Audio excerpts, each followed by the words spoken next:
Welcome to Trimet 101. Today we're going to be talking about service duplication and what exactly that means, the benefits and drawbacks and that sort of thing. So, is it a good idea to have routes that parallel the max, for example? What about bus routes that are only a few blocks apart? Trust me, it all makes sense. Let's show you a route duplicate that at first seems completely pointless, and that is Line 77, Trimet's Line 77 between Rose Quarter Transit Center and Gateway Transit Center. It's very slow and it takes forever, and it's right by the Max blue, green, and red lines up along I-84. So it'd make a lot more sense to just take the Max through here. But that mentality misses one key point. Max. Metropolitan Area Express. The Max only serves a few stops through this area, and it truly is quite express. That's the purpose of the Max through this area, and Line 77 provides the local trips.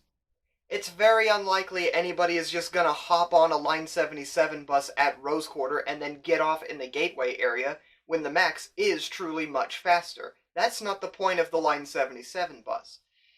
Instead, Line 77 provides the local stop spacing. So, if you need to go anywhere in this area, you could just take the Max to the nearest platform, whatever that is, then use Line 77 to complete your journey, that last mile connection. That is one of the major purposes of nearby parallel routes. The Max is fast, the Line 77 is slow because Line 77 is providing the local stop spacing. Side note about the whole forward together thing, I imagine that is the reason, or at least likely one of the reasons, why Trimet is planning to increase Line 77 to have the 15-minute frequent service, because the Max has it, and so everything in this area would be a nice, convenient, more frequent transfer.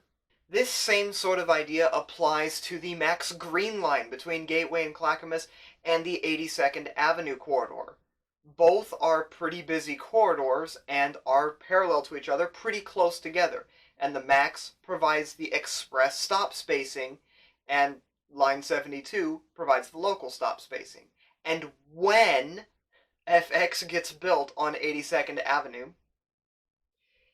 that will still remain true. There will be less stops on 82nd Avenue to make the trips at least go a little faster and smoother, but it will not be express. It will still be providing local stop spacing, just a little less than what we see today. Another example is Gleason Street between Gateway Transit Center and, for now, Rockwood. It's only a few blocks, maybe 5 blocks away from Burnside Street, which has the Max Blue Line on it.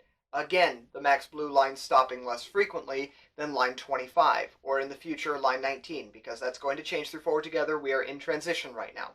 But even Burnside's bus, Line 20, detours to Stark Street in this entire portion of Southeast Portland into Gresham, because the Max and the bus don't normally run on the same streets. So you still get a little more coverage doing it this way, bringing the bus onto Stark Street through here, and the Max is providing the service on Burnside. Faster, less stops, and that sort of service. They're not the same. And so even during that portion, you're still getting separate buses, with Gleason Street getting its own bus line, the Max running on Burnside, and then Stark Street getting Line 20. So you kind of get more coverage this way. One major benefit of doing things this way is if a Max station is closed for any reason, there are likely other nearby bus lines that you can use.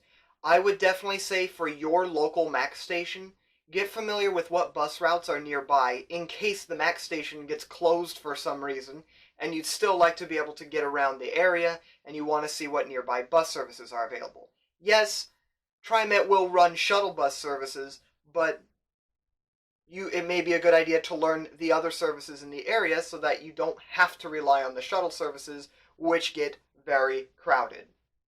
but they are free, and there are definitely benefits to running the shuttle buses as well. But like I said, it's good to know your alternatives as well. Another situation is if, say, an elevator goes out along the Banfield Freeway, and you're along the I-84 stretch of the MAX. Well, you could just stay on the MAX to the next station and then board a Line 77 bus in the other direction, and that will take you to the street level portion of all of these MAX stations, so that even though the elevator is closed that takes you down to platform level, it may not matter because you have a nearby bus connection for it. There's something else I could maybe talk about in a little more detail later, but Trimet will also sometimes run an ADA shuttle bus when multiple elevators are closed along the Banfield Freeway, which is pretty interesting. But that's something that could be maybe its own video, because I've never really tried the services, as I'm not even sure if I'm supposed to try that if I'm not in a wheelchair or otherwise don't need to use the elevators but just want to check out what the ADA shuttle is like. I don't know, maybe one of you guys knows. There are two recent Max projects, one of them hasn't been done yet, that sort of use this principle of service duplication in an interesting way. So, the Orange Line to Milwaukee opened 9 years ago somehow. I don't know how that happened. And it goes to Milwaukee from downtown Portland, which is what Trimet's Line 33 bus used to do. It used to go from Portland onto McLaughlin Boulevard to get to Milwaukee. Kinda similar to the Orange Line. But since the Orange Line opened, Trimet completely discontinued Line 33 service to Portland and instead routed it completely differently, and now it goes to Clackamas Town Center. Bad idea, right? Not really. You have to look at the surrounding areas of the corridor. The McLaughlin corridor has a whole lot of nothing until you get closer to Milwaukee. So keeping the bus service here would have been comparable in speed to the Max Orange Line, so there wouldn't really be any local trips being generated by keeping Line 33 in its original state. So it makes sense to sort of cancel that portion and just have everybody use the Max. You just gotta see what's in the area and if there are a lot of local trips that could be made. If not, then having a faster light rail option through there is probably all you need. The other project is for the Southwest Corridor, which would extend the Max Green Line all the way to Tigerton Tualatin and would partially, actually more than just partially, use the Barber Corridor. So does that mean we should remove Line 12 service south of Portland? Yeah, probably. Between where Barber begins and about Terwilliger or Bertha Boulevard, there's not really a whole lot out here. I still think it would be a shame to lose the Line 12 service through this portion, just in case there are local trips that would be necessary through this area. So I suppose as a compromise, Line 12s would come out of Park Rose all the way down Sandy Boulevard and into downtown Portland, and then could continue to maybe the Burlingame area where the Fred Meyer is, and just turn around there. Because the Max Green Line extension here, the actual Southwest Corridor tracks, would use Barber Boulevard, but between the Hamilton Street station and the Custer station, which is where this Fred Meyer is, more or less, it's a long distance between those stations. And so losing bus service here, I would see as sort of a bad thing. But at the same time, like I said earlier, there's really not much out here. There's an entire stretch where it's pretty much trees on one side and you're on a viaduct and there's nothing on the other side. So I don't know. Just this requires a lot more thinking. And what would I do? I would personally keep the 12 all the way from Park Rose to the Burlingame area. But if it turns out that it's just more cost effective and makes more sense to just have it go from Park Rose to downtown Portland and that's it, I'm okay with that. The rest of the Max stations on Barber Boulevard feel as though they're probably close enough together where you could get away with just having the Max, as well as good walking, biking, and local transit infrastructure if those are running in this general area. So Line 12 wouldn't need to go through here, so that's probably fine. However, after the Barber Transit Center station, the Max tracks leave Barber Boulevard entirely and do their own thing, and so the rest of Barber Boulevard would not be getting any service. And so, of course, you're going to need local bus service here as well. Well, good thing Line 94 exists and uses the Pacific Highway corridor. So you could just simply extend Line 94 from today's Tigard Transit Center along Pacific Highway and have it end at the Barber Transit Center.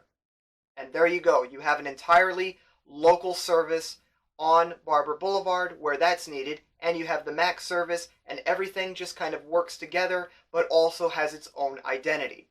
The last example I'll mention in this video deserves its own video, and I will make that hopefully soon. I know I say that a lot, but the Max extension into Vancouver, Washington would make C-Trans Route 60 completely pointless. It would have a stop in Jansen Beach and going into downtown Vancouver, which is exactly what today's C-Tran bus does. Route 60 basically runs with the express stop spacing already, and it already runs every 15 minutes, which is going to be the same, I hope, with this Max extension into Vancouver, so it really is not needed. And the buses would not get stuck in traffic, and the buses are not at the mercy of however fast traffic is flowing on the interstate bridge, because, friendly reminder, trains don't get stuck in traffic. But like I said, that is going to be its own video, hopefully in the not too distant future. Well, I just thought of something else. Macadam Avenue. Yeah, I know. Very exciting. Even after Forward Together is entirely done and in service and implemented, Macadam Avenue will still have 2 bus services on it to at least the Selwood Bridge from the South Waterfront area. I still argue that the 35R and 35T should be 2 separate services, which I'll explain shortly, and then Tacoma and Johnson Creek Boulevards will also get its own bus line, the 40. So those are 2 individual routes running through here. So the 35R would continue to travel as it does today, and I would just simply renumber this to the 35. Then the 35T would actually be its own bus line, the 36, that would provide hourly service from downtown Portland, North Terminal, to Lake Oswego Transit Center. That would be its own bus line, and I would number this as the 36.